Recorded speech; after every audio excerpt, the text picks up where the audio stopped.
the brightest light in the black of night with these eyes. It seemed to float, it didn't fly. Harmonic disc and the sound of mist and my side. Take me there, take me with you tonight. Take me there, take me with you tonight.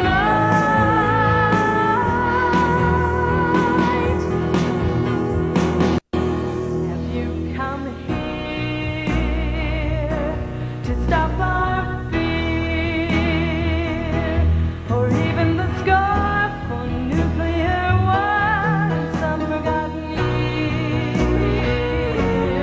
Teach me how your light ships run.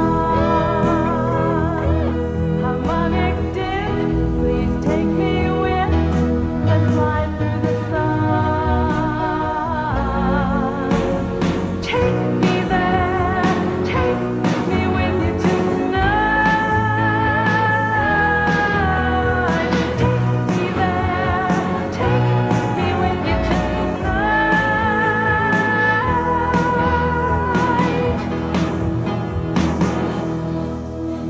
It came down low and it passed me by, a wounded star straying far. Look out, you're too close, get over the mountain high, way up you go. Take me there, take me with you tonight. Take me there, take me with you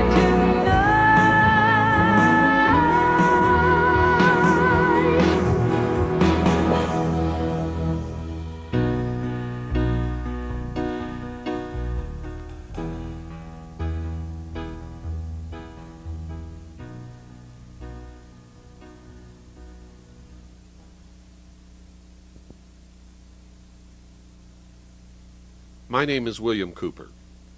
I'm standing on Highway 375 in Nevada, about 140 miles north-northwest of Las Vegas.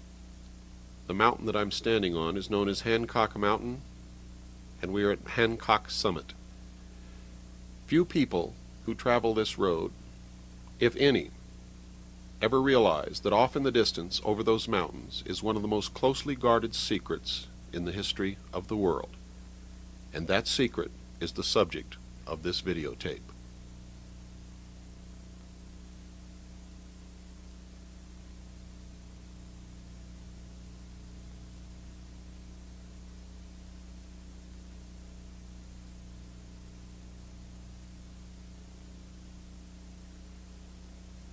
We are standing now in the Tickaboo Valley at the foot of Hancock Summit.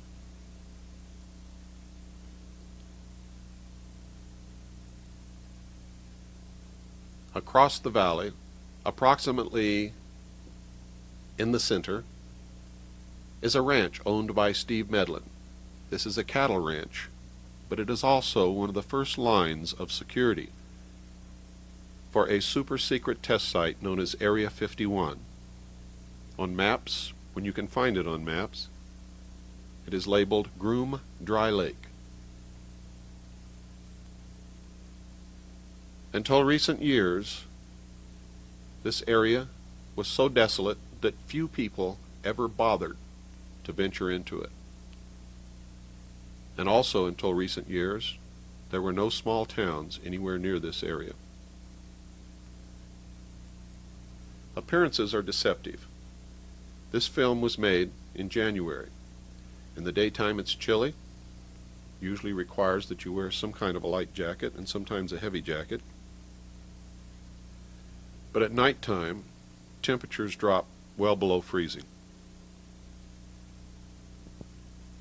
During the 2-week period that we filmed this documentary, we were only able to really use our cameras on 2 nights, because on all of the other nights, our equipment froze up and was literally useless. If you should venture into this area in the wintertime, make sure you bring plenty of warm clothing and emergency equipment should you break down at night. There is nothing out here except cactus, Joshua trees, tumbleweeds, snakes, lizards, a few birds, cattle scattered everywhere. No one is ever able to come into the Tikaboo Valley, or in fact anywhere near the test site from any direction, without being detected and monitored for the entire time that they are in the area.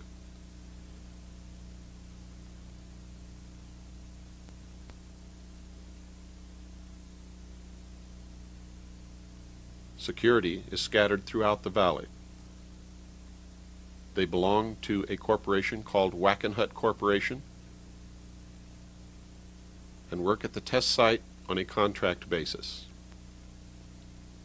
They can usually be found driving four-wheel drive vehicles and will approach anyone who ventures off of Highway 375 toward the direction of the test site. Another one of the observation posts in the valley is located on top of this snow-capped mountain.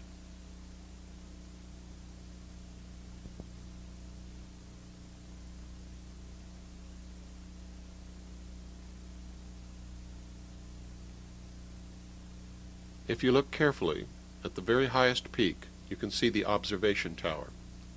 Also, if you notice, coming from the left side of your screen, you can see one of the black helicopters that patrols the entire area on a random basis.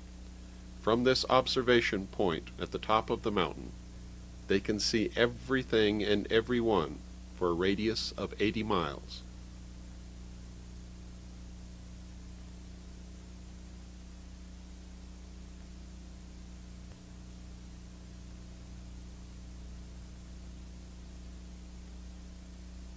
Panning out from the Steve Medlin Ranch, you will notice that we are standing at the junction of the dirt road that goes into the test site and Highway 375.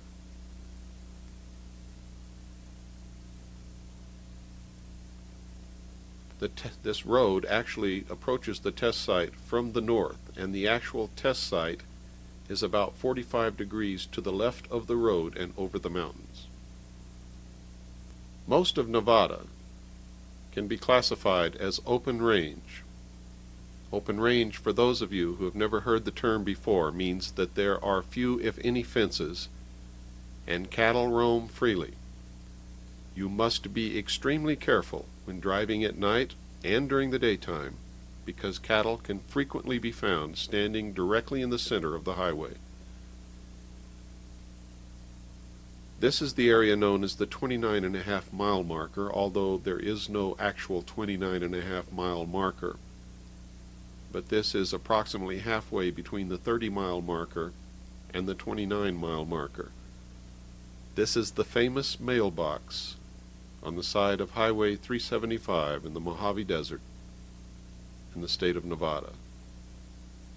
From this point, tens of thousands of people have watched strange craft fly in the sky over Area 51.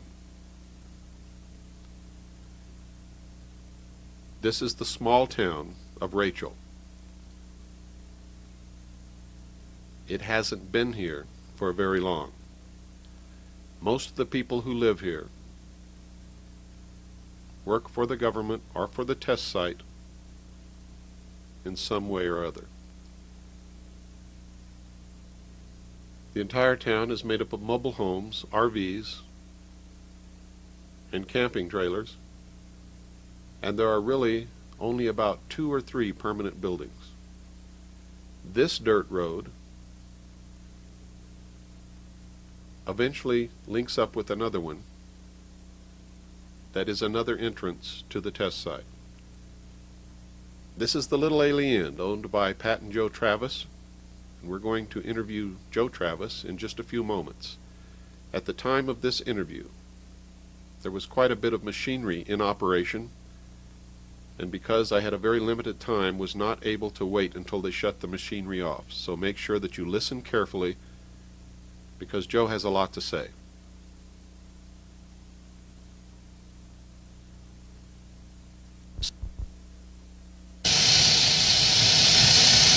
We've been here, going on 4 years, be 4 years in August, and it's been an experience. All the beautiful people we've met,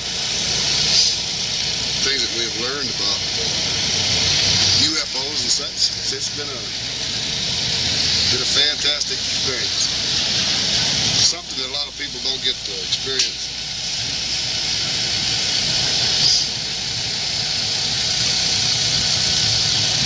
You have a bar and a restaurant? We have a bar, restaurant. We have rooms available. How many rooms, Joe? We have 8 rooms. There's, let's see, 1, 2, 3, 4. 4 of the rooms have 2 beds in them.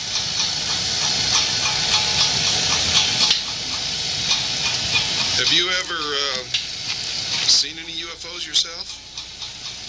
Oh, it was the first winter we were here. At that time, the bar was called the Rachel Bar and Grill. First winter,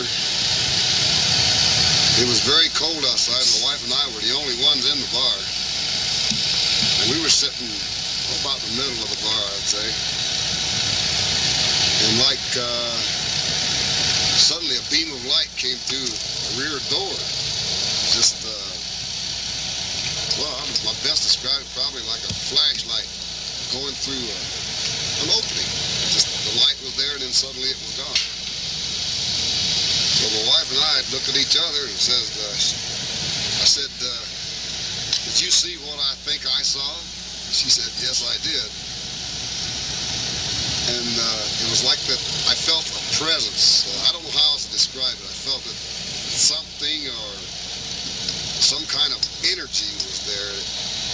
That's the only way I could explain it. So I said, well, come on in, you're welcome. Make yourself at home. Was the door open, Joe? No, the door was closed. It was, like I say, it was very cold outside. It was probably 20 below zero. So this light was actually coming right through the door? It came right through the door. Just an instant right through the door. Like I said, the jam, like a flashlight goes through a door, you know, they light up the jam. And then it just disappeared. And we never saw anything leave. Whatever energy it was, it just came, and we didn't see it leave. Never. Do you think there's really some UFO type craft out here in the test site, Joe? Oh, there's no doubt about it. In my mind, there's too many people have reported it, and too many people have seen them, and too many people have photographs. So it's just not, it's not someone's imagination. There is something definitely out there. That's my opinion, of course. You know.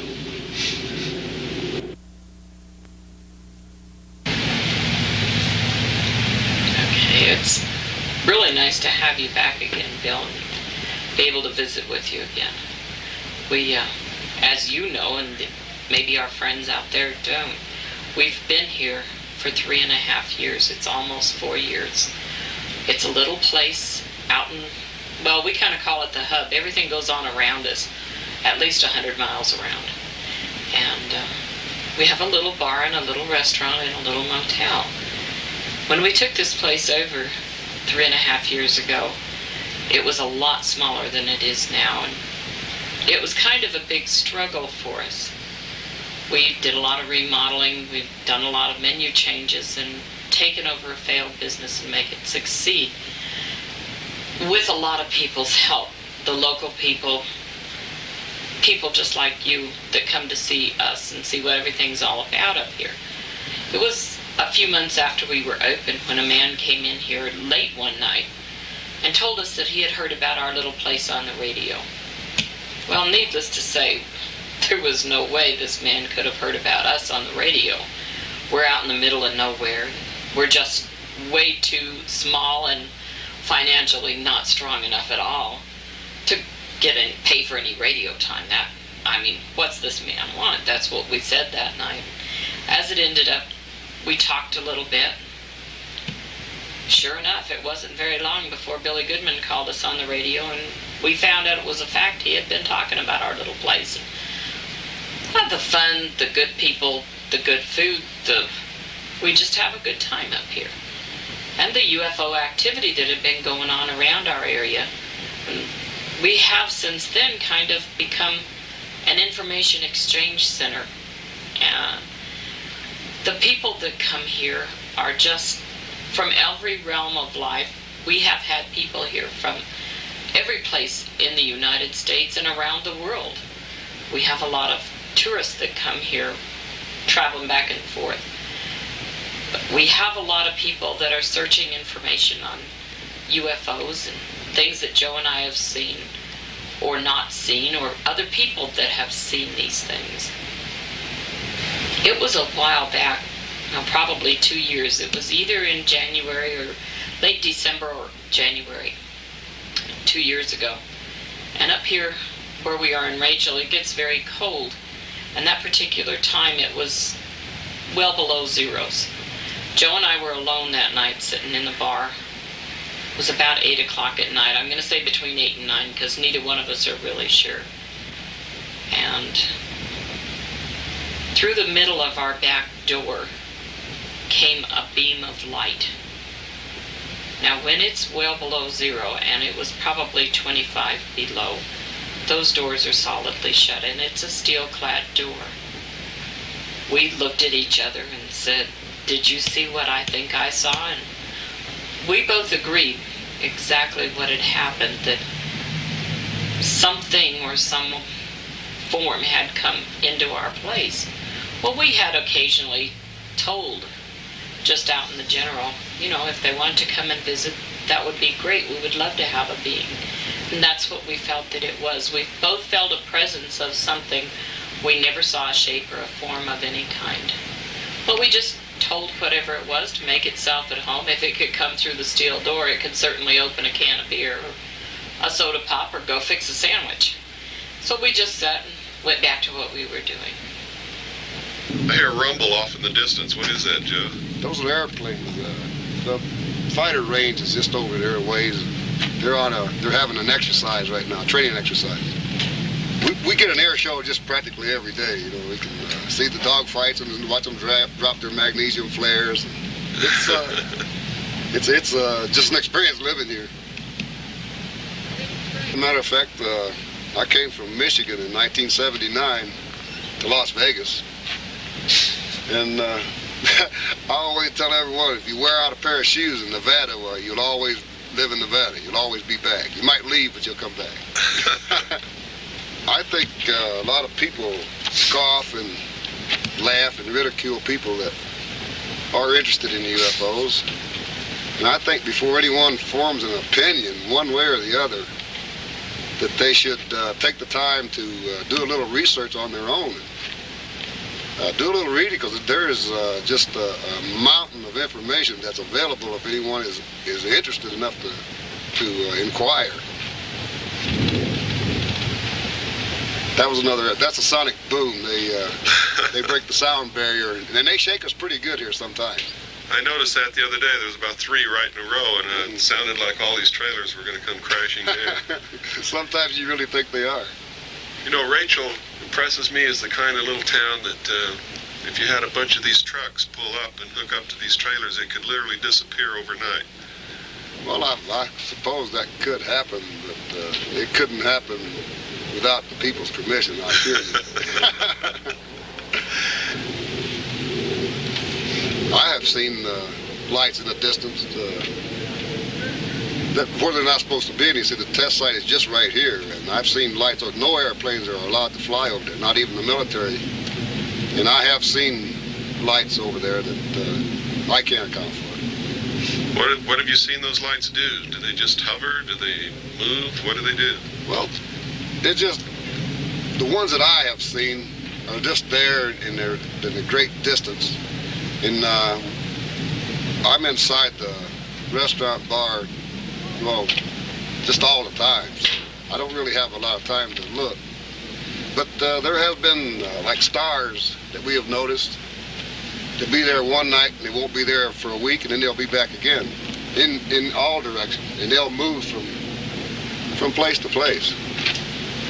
My wife saw, well, my wife was telling this one lady about the stars that we see that move, and she was skeptical, you know. But they spent the night in our motel, and we had closed up, and we were on our way to our room, and my wife walked to the end of the people that were she was talking to were getting some stuff out of a U-Haul truck. So the wife said hi, and we started chatting, and the wife walked over to the end of the building and said, here, I can't remember the lady's name, so here's the star. She was talking to the other lady, said, there's that star I was telling you about that moves. So the lady walked over and looked, and just like someone turned on a light bulb, it disappeared. She said, oh my God, it vanished. And that's what happened. It just, it was there and then it wasn't. Did you believe in UFOs before you came up here, Joe? Well, I've always felt that I've kept an open mind about it, because anyone that can have the knowledge that there are trillions of stars in our galaxy alone, and each star is a sun. Well, I mean, that's mind-boggling. And if you think about that as our solar system is a star, our sun, well, it would be naive, even conceited, to think that our planet is the only one of all these solar systems that support an Earth-type planet. Thank you, Joe. You're welcome. Last summer, there was quite a little difference. There was an object in the sky that Joe and I had watched quite a few nights when we went home, and it would change, and yet it would still be the same object. It would change positions, directions.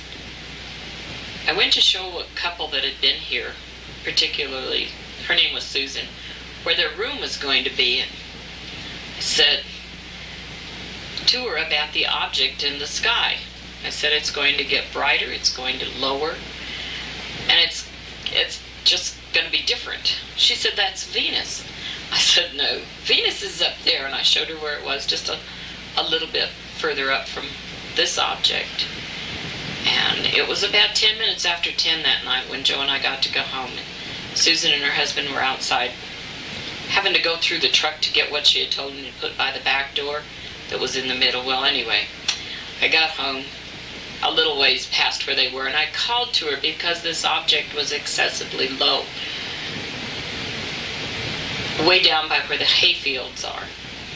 And I called to her, and she got there, and she had just enough time to say, oh my God, it disappeared. And exactly just like that. That's how she saw it, and it disappeared. There was no afterglow. There was, usually if a light goes out, you see something. But there was nothing. It was just total blank. Well, by now, you should have guessed that the secret that we're looking for is what the public generally calls UFOs. But that's not the only thing that you can find in the Mojave Desert in Nevada. There are many old abandoned mines, mine shafts, mining equipment, and a lot of it is dangerous. Be very careful if you come out here and you find these old mines. The shafts can collapse at any moment. In two of the mines, I actually found dynamite that had been left. This valley looks like it's empty, but just follow the camera and it'll zoom right in on the remnants of an old mining town. This whole valley is filled with the ruins of rock homes, mines. Who knows who lived here? But as you can see, it's just at the top of Coyote Summit above the little town of Rachel. I found this old ghost town when I was looking for a vantage point from which to view any portion of the test site and to watch the aerobatics of the fighter planes. 110 miles in that direction over those mountains is the little town of Tonopah and the Tonopah test site.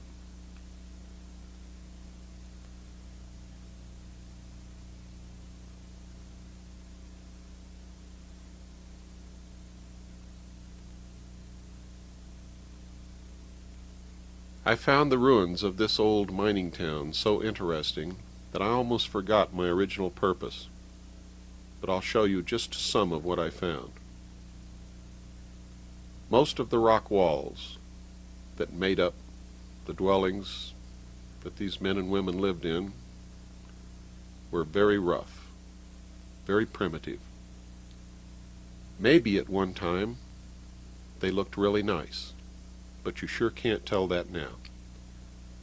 Behind this house was an old grave mound.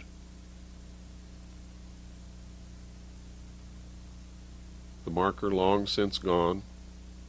No way to tell who was buried under that pile of rocks.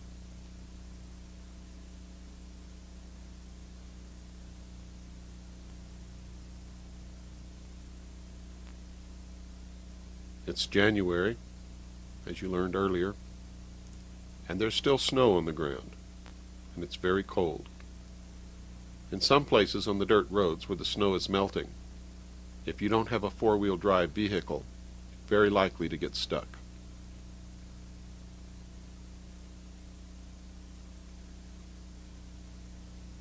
This is the only building in this little valley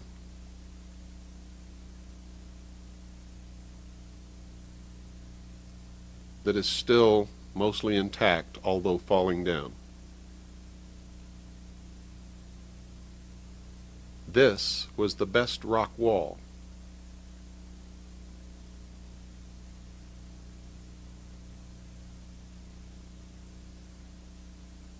I soon discovered that I had to be very careful as I walked around these ruins. The ground was deceptive, and there are many holes just lightly covered by dirt and old rotten wood. And this is one of them.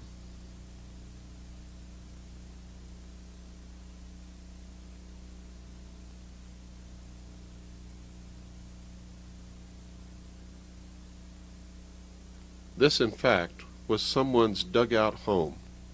The remains of an old wooden couch and a cardboard box are all that's left.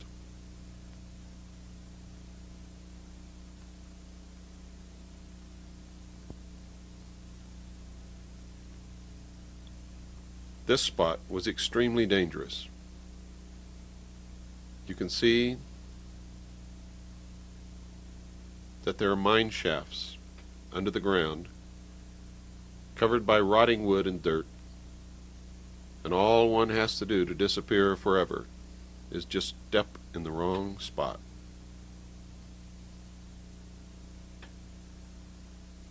Looking back across the valley,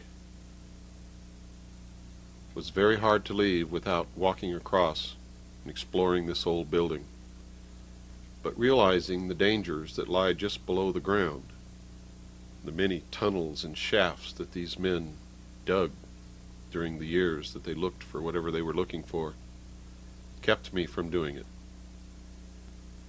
From this side, we are on the exact opposite side of the mountain where the observation post is, and from this side you can see it much better.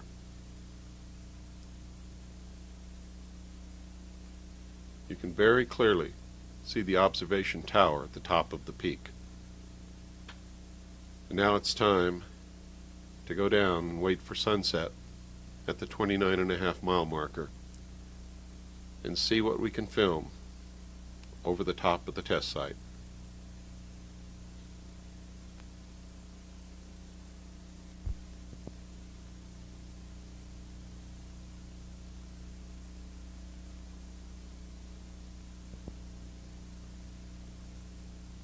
We're standing at the area known as the 29.5-mile marker by the mailbox on the side of the highway 375 in Nevada.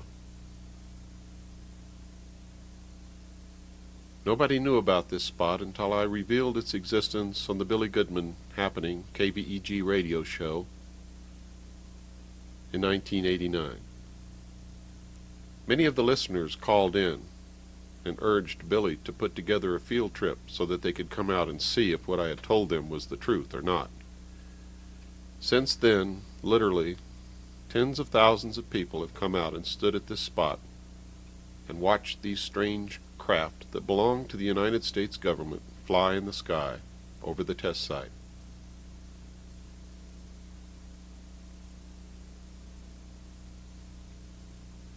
We're panning the camera in 360 degrees so that you can see what it looks like just after sunset in the desert.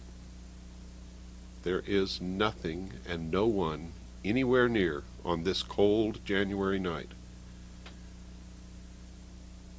Most of what you're going to see that we filmed during this 2-week period was shot from this location,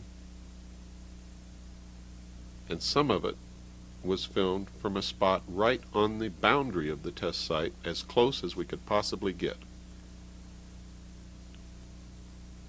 The tape over the mailbox covers holes that somebody put there with a firearm of some type.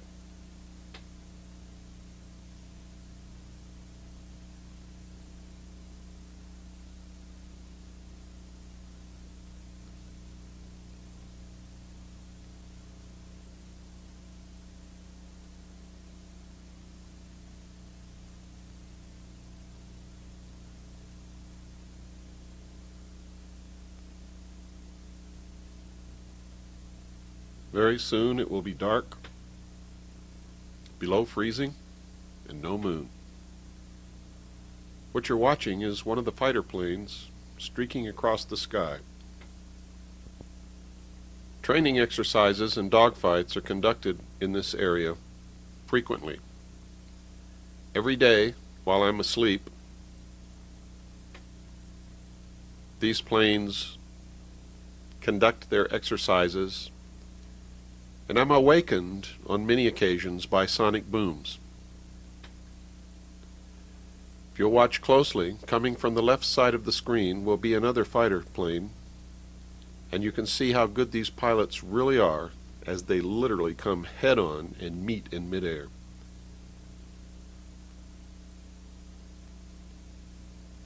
That's too close for my comfort. Because I slept all day on most days during the 2-week period that this documentary was filmed, this was the only example of some of the exercises in the air that we were able to film ourselves. But on many other occasions in my trips to this area, I have seen the stealth fighter, the stealth bomber. This is the stealth bomber. This is the stealth fighter. What you're seeing are official Air Force film clips. This is the SR-71 Blackbird, which was recently retired.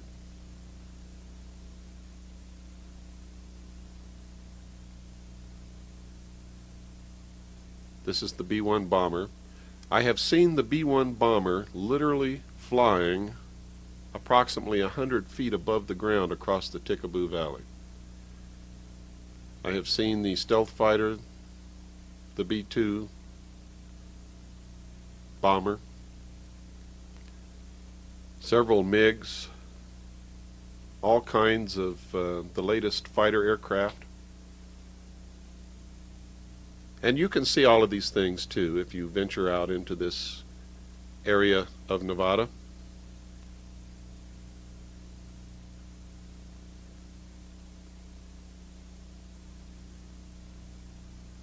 Most people don't realize that the stealth fighter was flying in the late 70s, and there was an operational tactical fighter wing made up of stealth fighters by the year 1983. The inhabitants of the Mojave Desert in this area knew about these aircraft many years before the general public even had the slightest hint that they existed.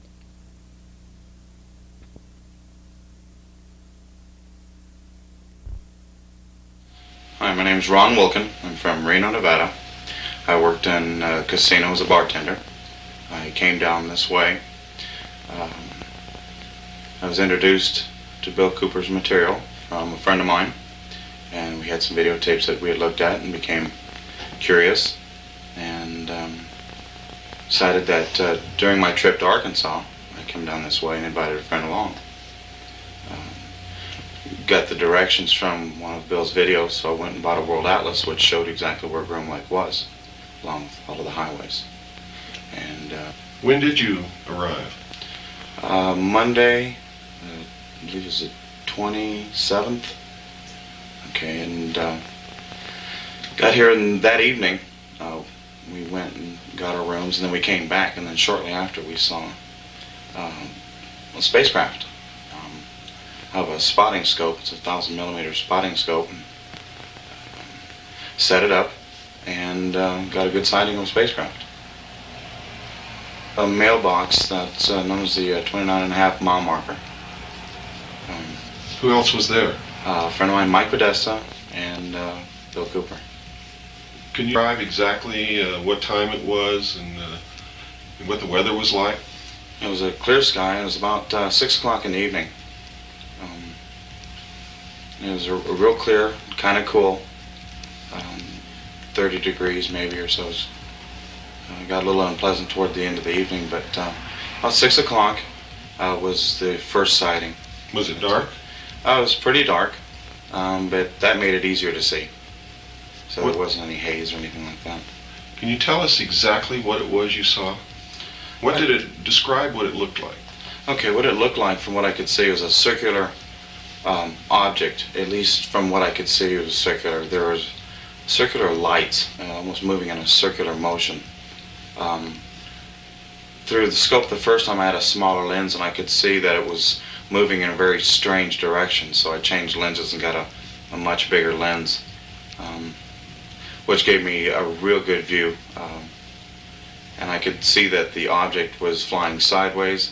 It would hover, it would go upside down more than once, it would reverse directions, go upside down in the opposite direction, so it did all kinds of things that I'd never seen before. What kind of lights? Did the craft itself have lights on it, or did it glow? Not on the top part of the surface. It seemed like it was the underneath that did the glowing. The circular lights were really obvious. It was kind of like they were on the edge of the bottom of the aircraft. Mm-hmm. Very unusual, and it was very easy to see even from a distance with a naked eye. But when you view through a scope, you get a real clear shot. Did you see any other activity around the area? Any other aircraft or helicopters or anything that you could recognize and compare with what you saw? Oh yeah, there was some helicopters, and you could see, because usually helicopters have like a red light on top and a white light on the bottom, and it flies more or less in a straight line at times. And while this spacecraft was flying, there was some helicopters that were nearby, and then there was security kind of below the area where it was flying. Later on toward the evening, there was some jets and things like that. They were doing some testing, so you got a chance to kind of compare, versus an airplane or jet, a helicopter, anything else. This was completely different.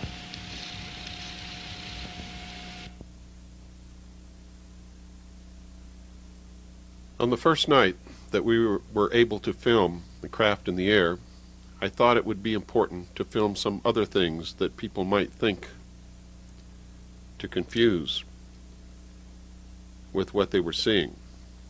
What you first saw was the brightest star in the sky that night, Sirius.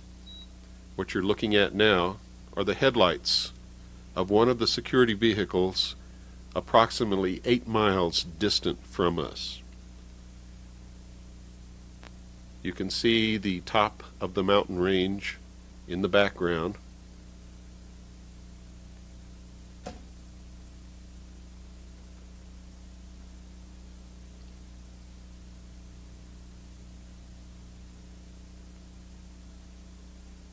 It is really very dark,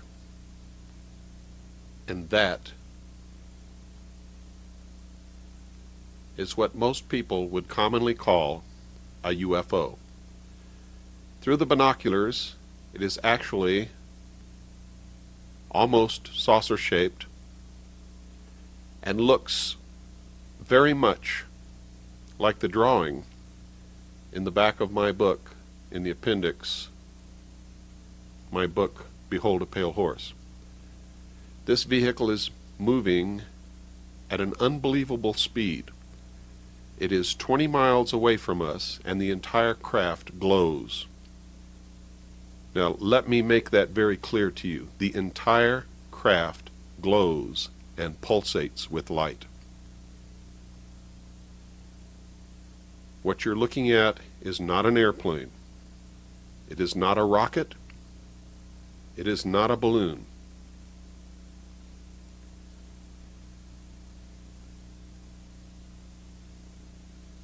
In a few moments, you're going to see some very small blinking or strobing lights. Those lights that you are going to see are aircraft and helicopters that are accompanying this craft on its test flight. This is a very mild test flight. It is not performing the maneuvers that we have seen it perform in the past. However, on another night, we captured this craft performing maneuvers which, according to the laws of physics, cannot be done.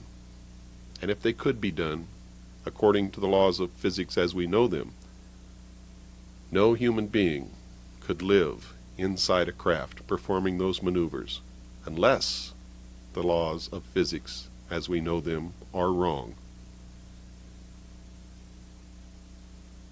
What you are looking at is what people all around the world have been reporting since the late 40s as unidentified flying objects. In my research, I have found that Germany actually developed these craft during World War II. Notice just to the right of the craft, you can see helicopters and airplanes, one of them approaching the craft. That large flash that you saw in the background below the mountains was an explosion of some kind that went off in the distance. Remember, this is a military test site. They practice bombing runs. They do all kinds of things out here.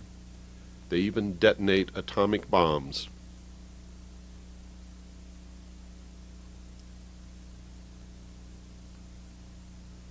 See how small the airplanes and helicopters are compared to this craft? Remember, we're 20 miles away, filming this craft in the air. The horizontal movements, the real rapid ones, are when I'm panning the camera to keep it in the frame. At no time ever do I move the camera vertically. What you are seeing there is the craft making those maneuvers on its own. The only movement of the camera is horizontally to keep the craft in the frame of the video camera.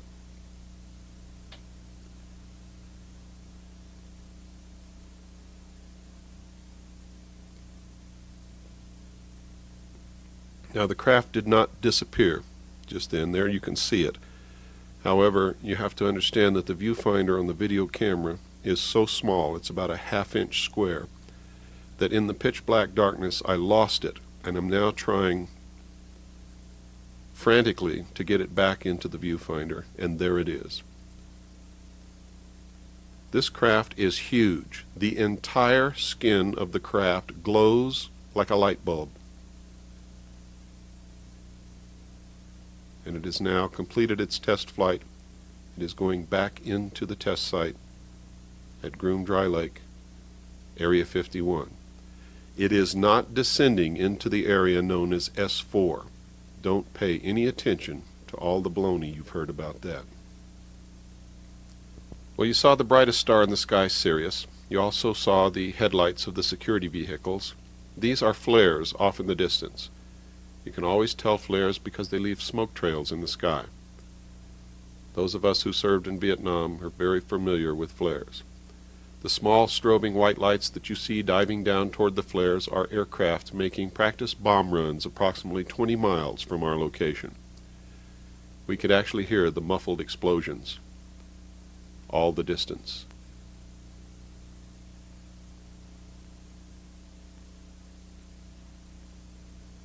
You can see now another plane coming in to make his run. My name is Mike Podesta. I'm from Reno, Nevada, 28 years old, former member of the U.S. Freestyle Ski Team. We just came up to Rachel, Nevada, or Area 51, to check out some things that we could see. We were up here for about 3 days or 3 nights, and Monday night, the first night we were out here, we've seen some very unusual things. From a distance, at the 29.5 mile marker, I could see lights, not too distinctive, but looking through Ron's lens, which is like a telephoto or a telescopic lens, I could see a craft, and it was very unusual, and I was really surprised to see it.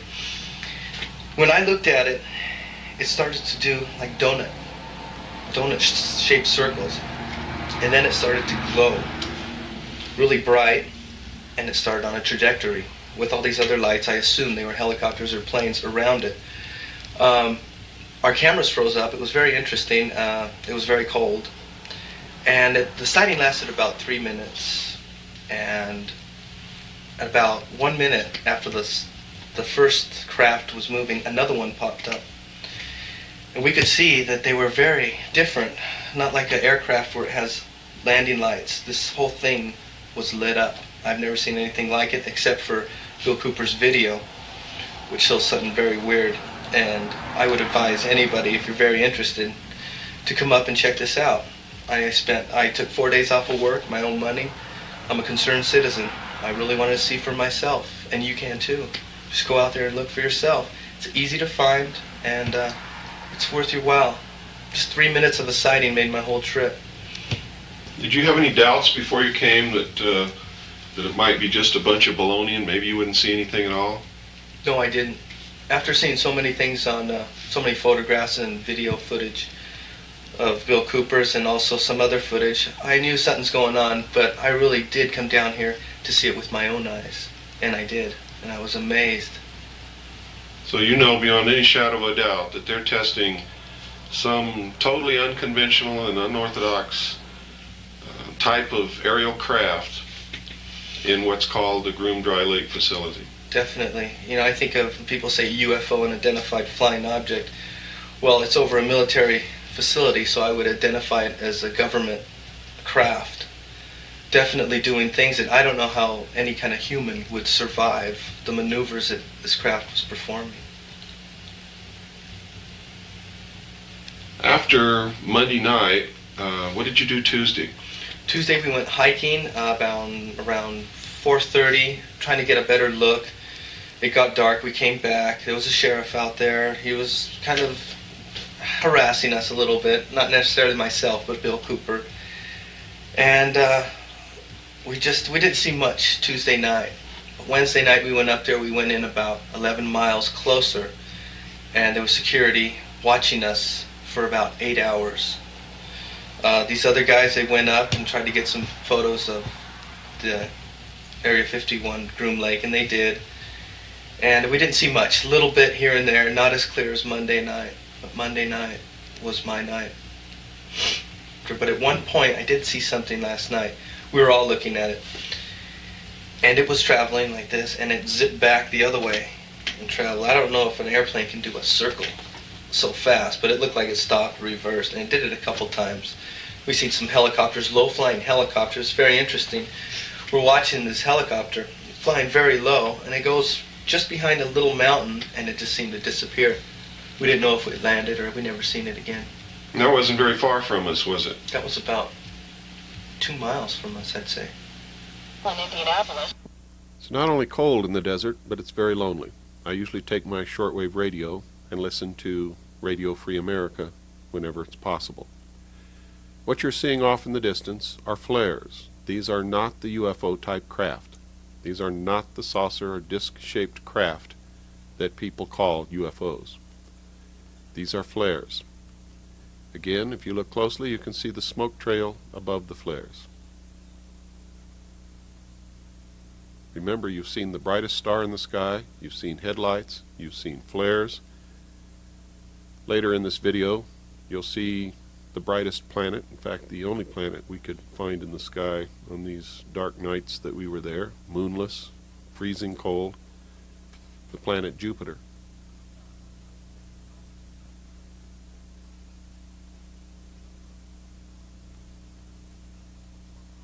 We wanted to make sure that you could see everything that people could possibly say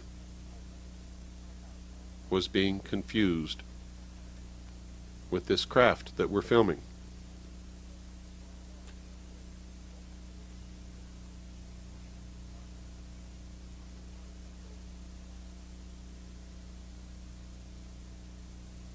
This is the planet Jupiter.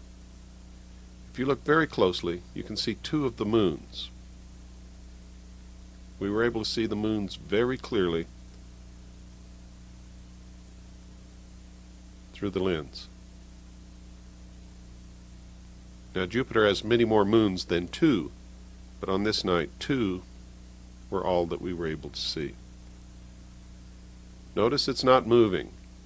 Notice that Sirius didn't move, although it did flicker. The headlights moved, but they were below the mountains. This is what we came to film. This is the most incredible flying machine that I have ever seen in my life. You will see this craft on this night make maneuvers that, according to the laws of physics, are absolutely impossible to make. Now, through the binoculars, this looks like a metal-skinned craft, but the entire skin of the craft glows. What you just saw there was not the craft, it was an attempt to bring it into better focus.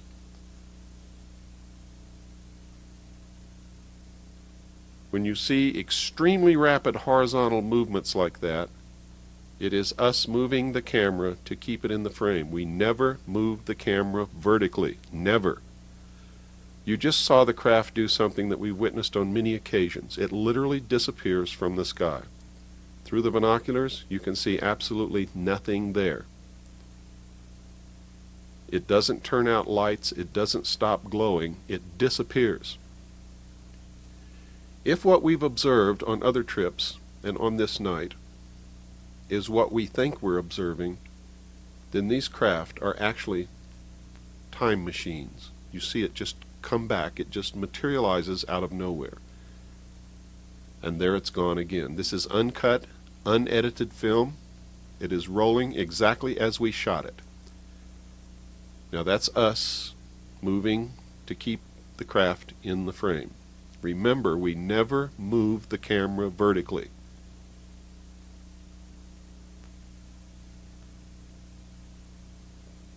Now it's gone again.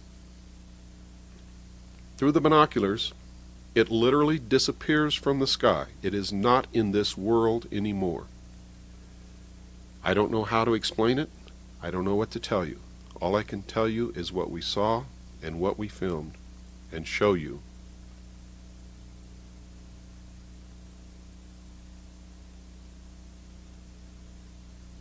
These maneuvers by these craft have been reported by people all over the world, from every walk of life, from every station, from every economic situation, from presidents and leaders and rulers of countries, to chief executive officers of large corporations, to military personnel, officers and enlisted, to the man on the street, to homeless,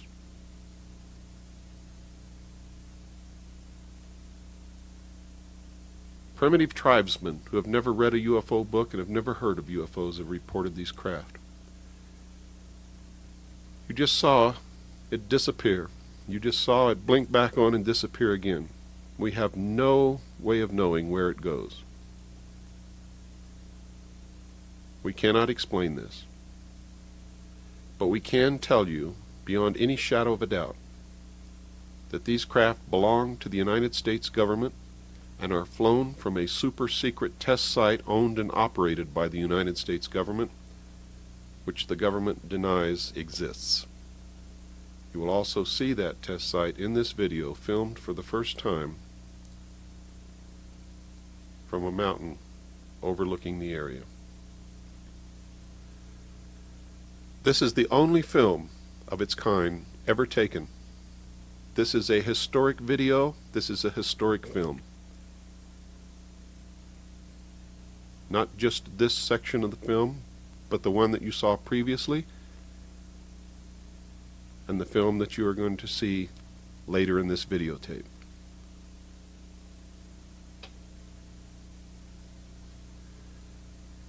Now, if Germany developed this technology during World War II, and they've been secretly working on it ever since, why is it kept so secret from the public when we know by our research that the United States government, Great Britain, Canada, and the Soviet Union all possess this technology? Did it come, as many people say, from an extraterrestrial source? I can't answer that question. Those are the donut-shaped movements that was explained to you by one of the people that I took along with me. The 4 people that you see in this videotape had never seen a UFO before in their life, and that's why I brought them with me, so that you could hear from their own mouth what they saw. Now let me venture a question to you. What better way to unite all humanity in a one-world government than if we were attacked by some other species from some other planet?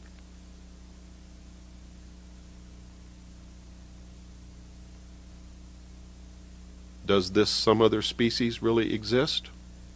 Or is this technology being used to make us believe that they exist, in order to break down the sovereignty of nations and bring all of the people of the world together under one world government? That's a lot to think about, and I'm not going to take it any farther than that. At least, not in this video.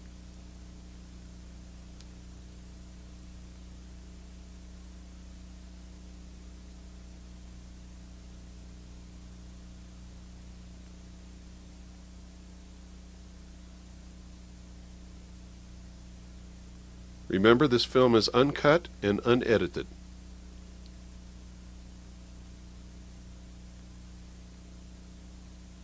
And this is the longest test flight that I have ever witnessed this craft perform. We were also extremely lucky to be able to get this footage because on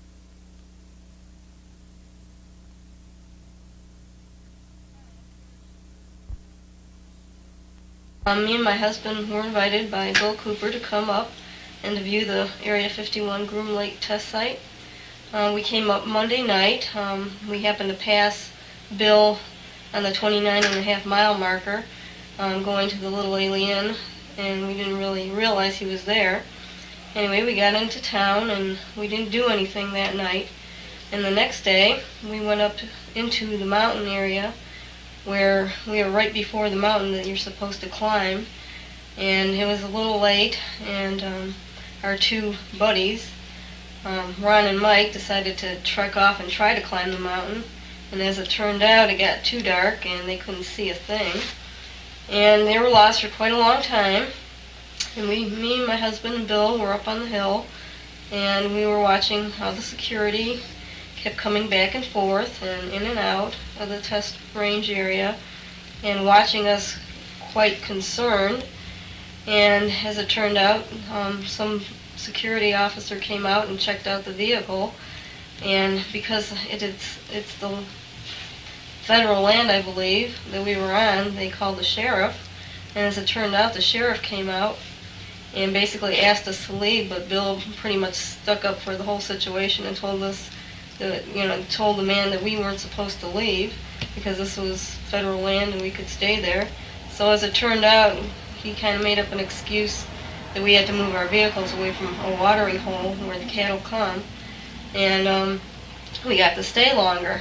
And as it turned out, during this time, Ron and Mike finally found their way up after probably 2.5 hours of being out in the desert, and they were freezing and tired and what have you, but it was quite an experience, I'm sure, for them. The only thing that I could say that we really seen, besides the security and all the interest they had in us, was some sort of illuminated vehicle, whatever it was, coming up over the mountain range that kind of like went straight up, right over the mountains, and then stayed there for about a minute and then went down again. It was interesting, but we're not sure exactly what it was, but it was very, very illuminated. It didn't look like the helicopters or the planes that we had been seeing flying all night. After a while, you get to know that things such as what helicopters look like and what planes look like, then this was quite a bit different. Now yesterday, which was Wednesday, we went up in the early afternoon and decided we were going to climb the mountain. We drove our Bronco almost to the base of the mountain and went up and walked all the way up to the peak that we were supposed to go to. And what we saw was quite enlightening. We could see a good portion of the whole test site, which was a dry lake bed, very, very flat, with all kinds of different buildings, hangars, airplanes. In fact, when we looked down with our binoculars, we could see planes clearly in view, large planes. We've seen a plane come out of there. We've seen a helicopter flying around. And the only thing that kind of worried me about the helicopter is it started to fly around in the vicinity of where Bill was and where we were, and we were getting a little paranoid that they were going to come up and basically check out what we were doing, as it seemed that all the security knew that we were there. There were probably 5 to 6 vehicles during the time we were there, going back and forth on the road and slowing down, and binoculars out and what have you. So we were really concerned that they might have some problem with us being up there.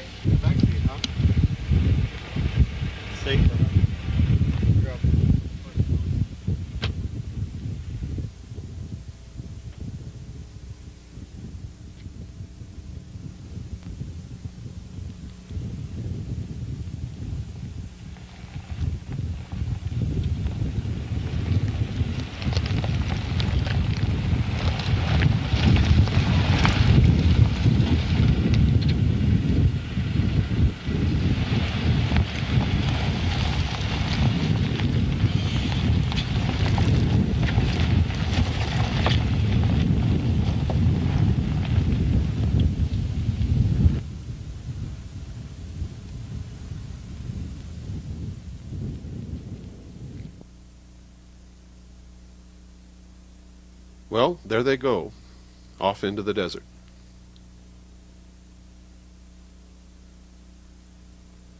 While Mike Podesta and I stayed on the hill, Ron, Karen, and Earl took the Blazer and followed a little rutted trail for as far as they could, and then made their own trail, blazed a trail, if you will, to the base of a mountain, which we already knew was on the BLM, our public land.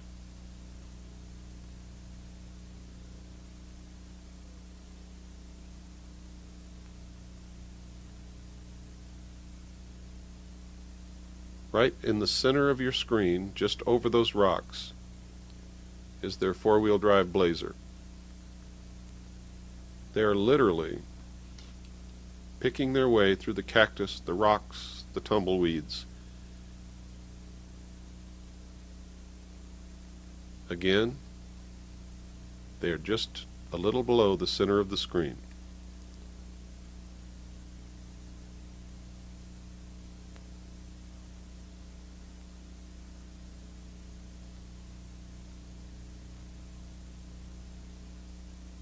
I do not recommend that anyone who watches this videotape do what we have done. It is extremely dangerous.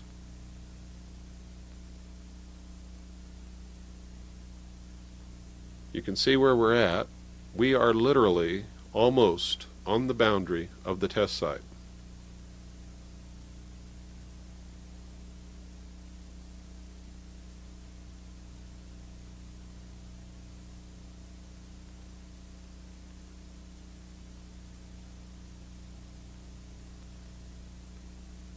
Going to pan around so that you can get some idea of exactly where this section of the documentary was filmed.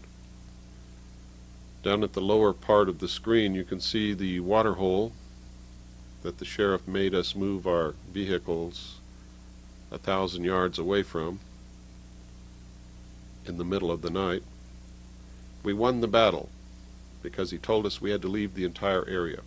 You see the road that's going up to the base of the mountain in the distance? That's the dirt road, and where it meets the mountain is Highway 375. We're approximately 12 miles from the highway at this point.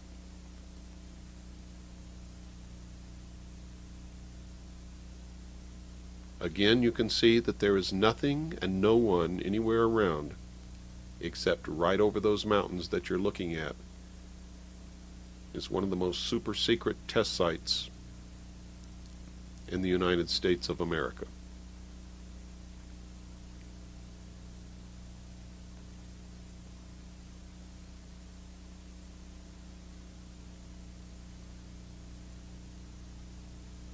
There you can see them approximately in the center of the screen, beginning their climb up the mountain. It took them quite a while to reach the top.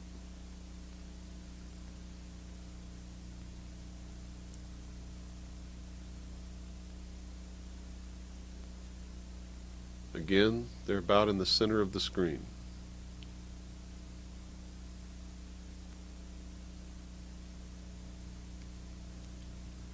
This is a 30-to-1 zoom lens, and the heat rising from the desert floor on this warm day, the only warm day that we encountered in the entire 2 weeks, distorts the image. When we hit the digital and go to 60-to-1, you'll see that the combination of the wind, and it was very, very windy, the wind buffeting the camera and the heat rising from the desert floor seriously deteriorates the camera image.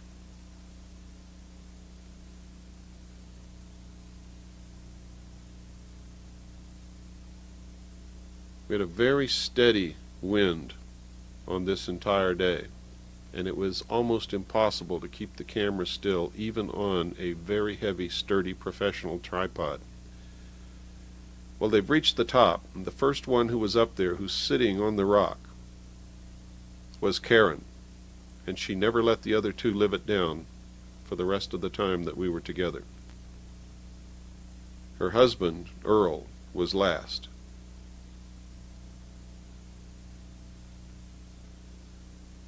I don't envy him at all.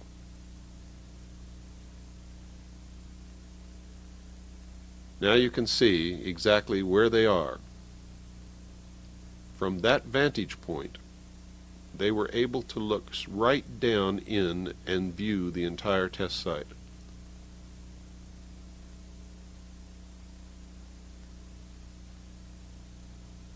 That's quite a long ways from my position on top of a small hill next to the dirt road that leads into the test site.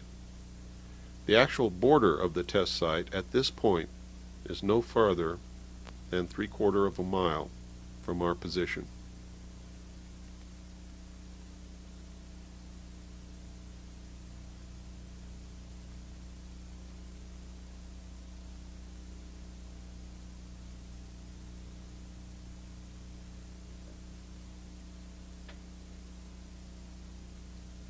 While they were up there, and while I was filming them, the black helicopter came out flying very low. They were actually looking down upon the helicopter from their position on top of the mountain. All of them were astonished when they saw the helicopter disappear. From my vantage point, I saw that it did not disappear. It actually flew into an opening in the mountain, which opened up before it as if by magic. I felt as if I were watching some science fiction film as this helicopter flew into the mountain, and then the doorway closed back upon it, and you could not even tell that it existed. What you're viewing are security vehicles, who dogged us the entire time. We were never without our shadow the whole time we were out there. The shadow, of course, was the security personnel. These men work for Wackenhut Corporation. They're under contract to the test site. Most of them are ex-FBI, ex-law enforcement, or ex-intelligence operatives from the many branches of the intelligence community. They are all big in stature, menacing. They wear no identifying marks, patches, or insignia whatsoever, and will refuse to identify themselves when asked.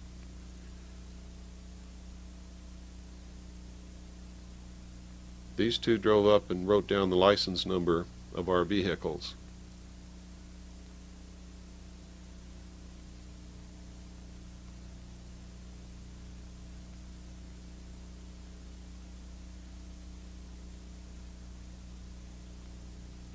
If you do anything wrong, the slightest thing, park your vehicle on a county road, if they run your license plates and find that you have warrants outstanding, anything, they will use the slightest excuse to call the county sheriff to come and either arrest you or order you to leave the area. Your only weapon is to make sure that you do not do anything wrong, make sure you know the laws, make sure that you are on public property, BLM land at all times, and make sure you know what your rights are. These two guys parked out in the desert, facing directly at us, and watched us and filmed us with cameras and watched through binoculars the entire time that we were on the hill. They were under the impression that we could not see them, but they underestimated the power of our telescopic lenses.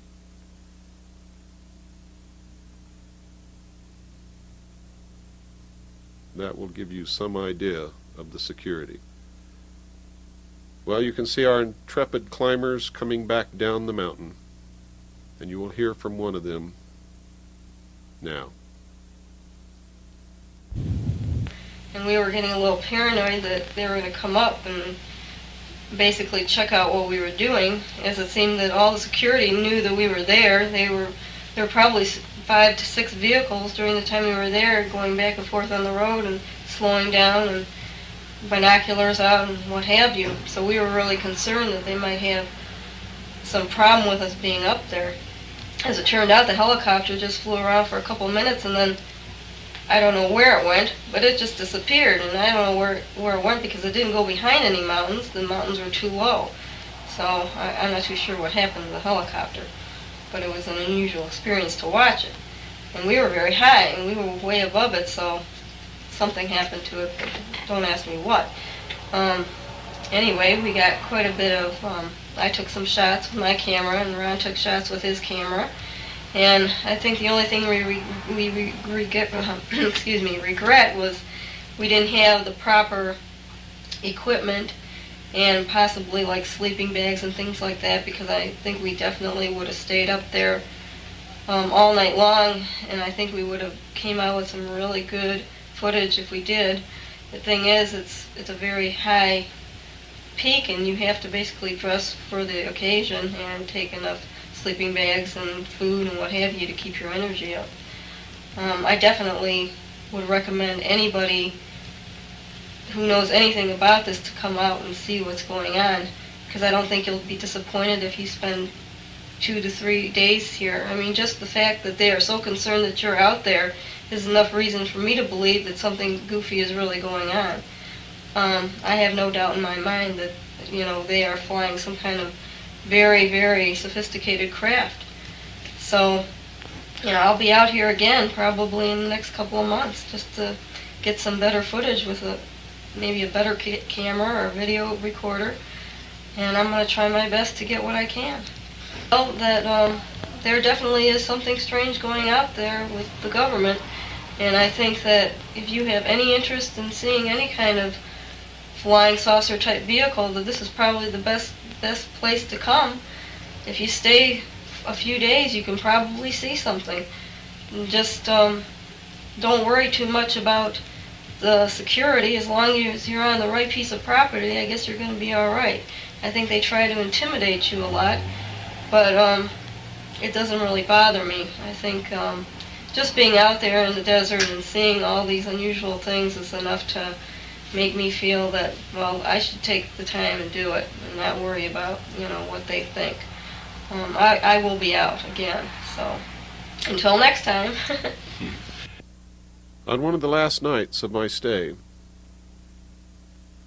exactly on the boundary of the test site, I watched this craft come up and fly directly over my head. The camera was on a tripod and captured this film footage as I watched. I was so surprised by the actions of this craft, which made no noise whatsoever, that I couldn't even think to pick up the camera and turn it around and follow it across the Tickaboo Valley.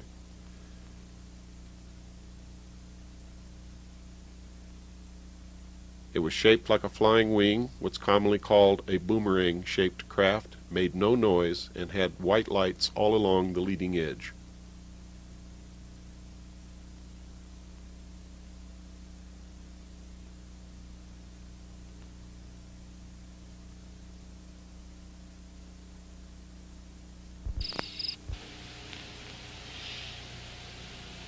Hi, my name is Earl Shepard. I'm from Pinckney, Michigan, and I'm here with my wife. I was invited out to Area 51, which is also, excuse me, Groom Dry Lake by Bill Cooper. We came out here Monday. We didn't see anything Monday due to the fact that we were trying to catch up with Bill, but we came out Tuesday evening. It was about 8 o'clock. We were sitting up on a hill area, and we were sitting in the truck because it was very cold. And I looked out the window, and I seen a craft. I couldn't identify it or the outline of the craft, but it was very brilliant. It came up above the mountain range. It stopped in midair. It moved right slightly, and then went back down, and I didn't see it after that. But I was pretty excited because I don't know of any craft that can actually glow like that. I can understand lights, but these weren't normal lights. I used a 7x50 power binocular to look at this craft. Like I said, I couldn't see the outline, but it was very brilliant, like a ball. And that was Tuesday night. It was pretty exciting. Also, Tuesday night we were intimidated by security and also the county sheriff, which asked us to leave the mountain area in which we were trying to view unidentified craft or government craft, if you will.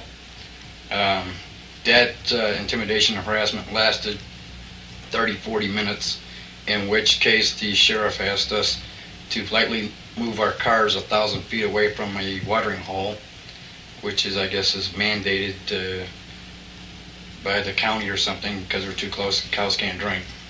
But that was an interesting evening. We went Wednesday, Mike, Ron, Bill, myself, and my wife. Wednesday night, we seen something in the air. It was a craft that was not illuminated. It was metallic, and it moved in strange and erratic patterns that I can't describe of any aircraft, even known government aircraft such as our Air Force uses, or commercial aircraft that can move in this manner. The reason, or the way I spotted it, is I was looking through my binoculars, and it kept like twinkling, but it was moving in an erratic pattern, such as it went up, then moved right, moved left, and it spun, and then it went down. And through my binoculars, the reason I spotted it is because I was out of focus and I made it look like a silver ball. And then when I focused in, I can see a very little faint light, and this light was moving in a horizontal and vertical pattern in which there's no known aircraft that I'm aware of that can move. We also climbed the mountain. We went on top of the mountain. We looked down in Groom Dry Lake. We seen 4 military C-130 type aircraft. We seen jets, helicopters. We seen hangars. Lots of security out there. We also seen that they have 4 very large holding fuel tankers that are behind the hangar area. The area is very vast. It's very, very large. It's hard to visualize how big the area is, but just given in miles, I'd say it's like 4 or 5 miles wide. Looking through my binoculars, that's an estimate. While we were up there, also a helicopter came out between the mountains. We don't know where it came from. It came from behind the Groom Lake, or at the end of the Groom Lake area.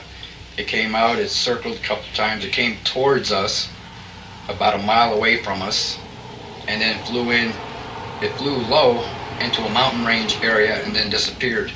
In fact, it was before the mountains. It didn't appear that it went into the Groom Lake area, but it disappeared and never came back up, and we were kind of scared because we were up on the mountains looking into the test site area.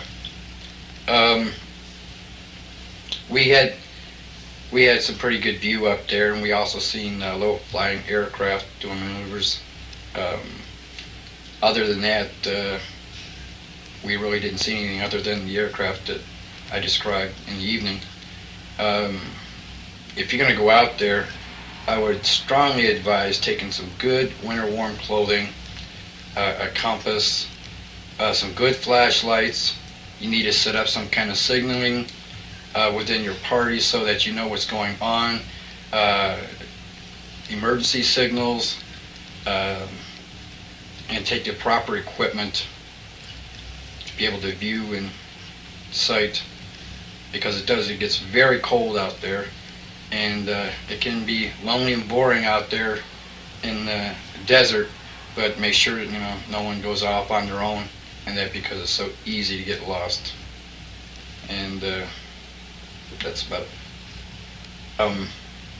If you go out, don't go out alone. Come down to area 29.5 mile area where the mailbox is. Come and view for yourself. Like I said, take somebody with you, wear warm clothing, and stay a few nights. You might not see anything the first night or second night, but come down and see for yourself, as I have. I'm pretty amazed at what I've seen. Really amazing. I'm coming back. I hope you invite me back out here again, Mr. Cooper. This is a satellite photograph of the Groom Dry Lake area. The arrow is pointing to the runway, which is over 35,000 feet in length. You can see the facilities on the upper left quadrant of the screen.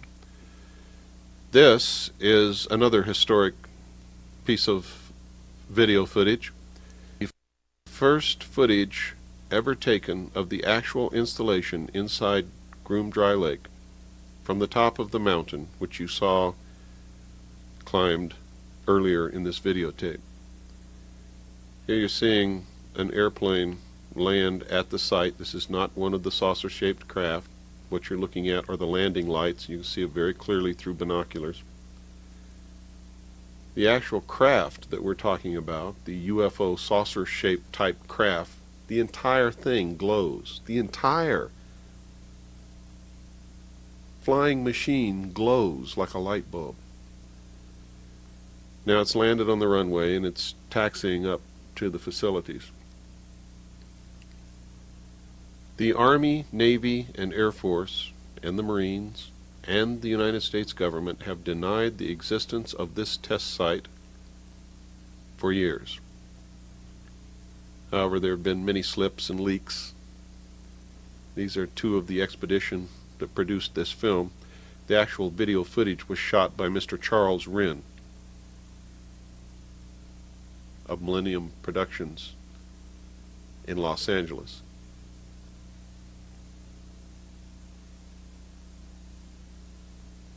You can see that it's a little grainy, but we're very lucky that Charles Wren gave us permission to use this film in this video. And I might remind you that beggars can't be choosers.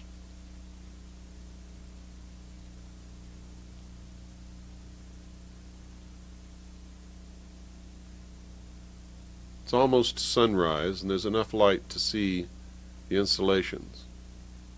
It's very difficult to focus a camera in a very, very small viewfinder in the dim light.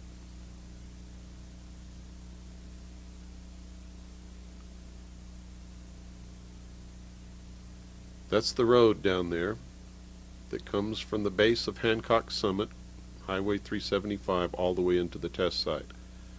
It's one of our expedition members sleeping on the job. Another one with his binoculars standing lookout.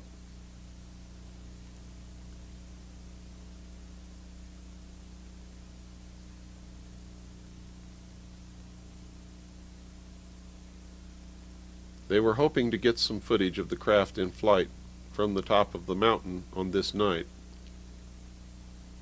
but the only thing that flew in the air was the plane that you saw land on the runway.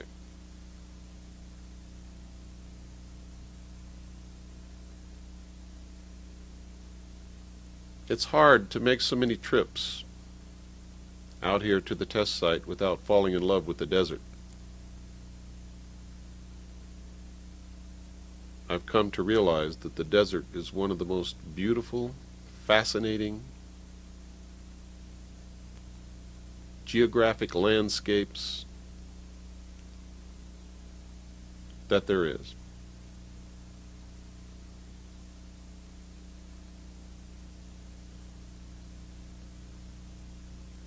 There you can clearly see the dry lake bed. You can see the runway going across the center of it from left to right. And you can see the hangars and the buildings and facilities.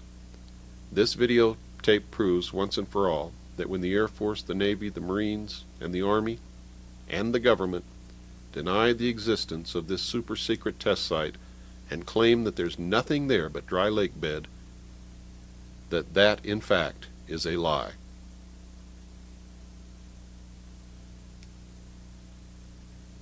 The man on the right is Gary Schultz. Later you're going to see a photograph that he took of this craft in the air.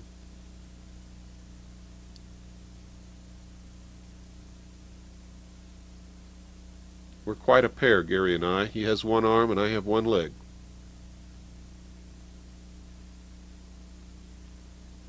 One more sweep of the horizon, one more peek at the test site. You can clearly see the dirt road that goes into the test site down below the mountain. And off in the distance, the hangars, the facilities, the runway.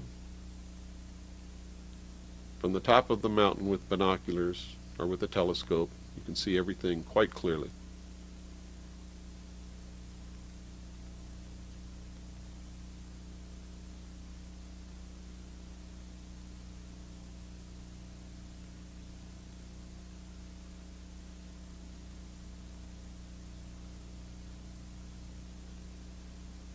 This is some type of construction that has marred the landscape and appears to have entrances which go underground. We were unable to identify the exact nature or purpose of that installation. Now, if you follow the dirt road from Highway 375 at the foot of Hancock Summit. This is where you will end up, and you must go no further than those signs. This security vehicle was waiting for us like a spider, and as soon as we drove up, they began coming toward us. But they stopped as soon as they saw that I had a video camera on my shoulder. These men who work for Wackenhut Corporation do not like to be videotaped. They do not like their picture taken. Those are the signs. I would advise you to stay as far away from those signs as I am standing as I make this video. If you cross the line between those signs, or any line that makes up the boundary of the test site, you are fair game and could be charged with espionage, could be arrested, and as far as I know, maybe you could be shot. This is the gate of the Medlin Ranch, and here you can see the ranch. There are quite a few trailers on this ranch, and we've watched many of the security vehicles drive up. The occupants get out, go into these trailers, and not come out for several hours. We deduce from this that the ranch is a front for the security. At night, I have driven down the dirt road toward the ranch, and a brilliant white light comes on top of one of these poles and alerts everybody in the valley that someone is on the dirt road.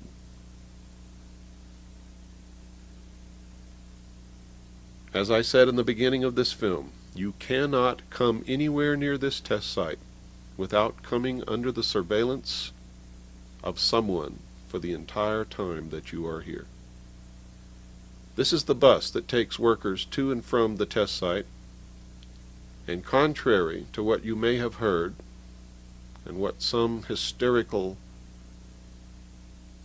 storytellers have said, you can clearly see that the bus windows are not blacked out. These men who work in this test site and the women who work in the test site know exactly where they work, and there is no need to black out the bus windows. Also, while you're out here, be careful, because all of these vehicles drive very fast down these dirt roads. And that's one of the reasons why, so the dust cloud doesn't catch up with them. Many people have asked me, after they saw Project Redlight, the first film, if we had photographed any of these craft in the daytime. Well, here's your answer. I can't tell you what it is. I can't tell you what it's doing. I can't tell you how it's making that trail in the sky. All I can tell you is that it is brilliantly lit, just like the craft that flies at night. It is huge. It's approximately 20 miles away. This particular craft is moving very slowly, however.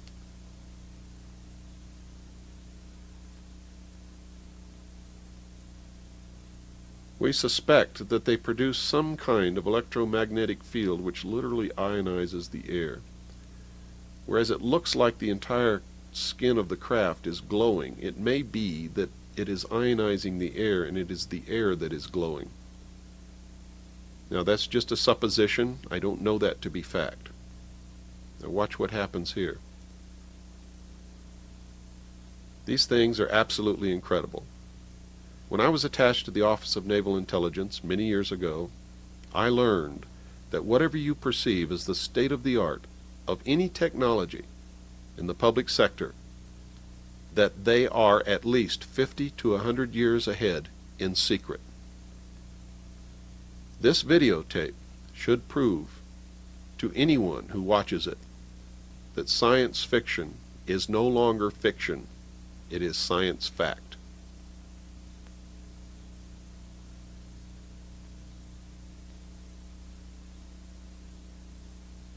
If this technology were available to the public sector, your guess would be as good as mine. This is one of the black helicopters that dogged us while we were making these video films.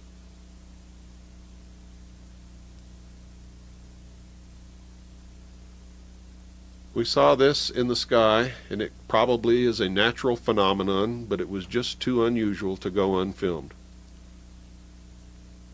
It is a large Roman numeral 6. This is what's commonly known as a cigar-shaped craft hovering above the test site in daylight. You can see that it's right under the tip of that white cloud. It is metal. Through the binoculars you can clearly see that it is metal. It moves out from under the tip of that white cloud and actually moves sideways into the cloud bank behind it after moving some distance to the left. You will watch it move to the left out from under the small cloud that it's sitting under, and then you will see it move away from the camera, directly away from the camera, and into the cloud bank behind it. It is a huge metal, unconventional type aircraft, and that's the only thing that I can tell you about it because it's the only thing that I really know. I cannot tell you how these things are propelled. I cannot tell you what makes them work. I can't even tell you where they really originated from. But I can tell you that ones that we have filmed out here in the desert belong to and are operated by secret agencies of the United States government. And we know from our research that they are also owned and operated by the governments of Canada, Great Britain, and the Soviet Union.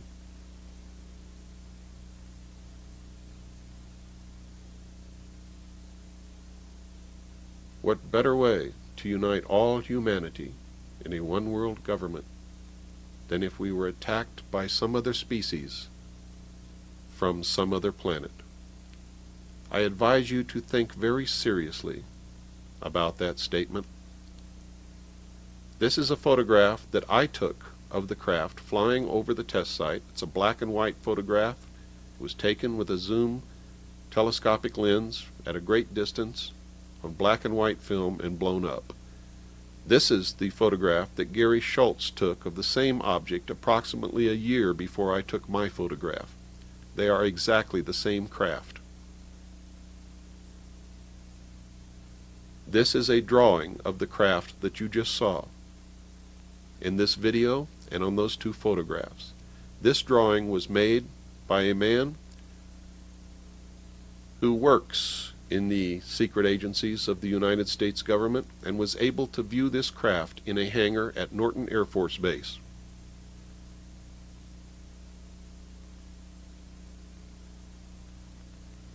This drawing and one of the two photographs you just saw are included in the appendix of my book, Behold a Pale Horse.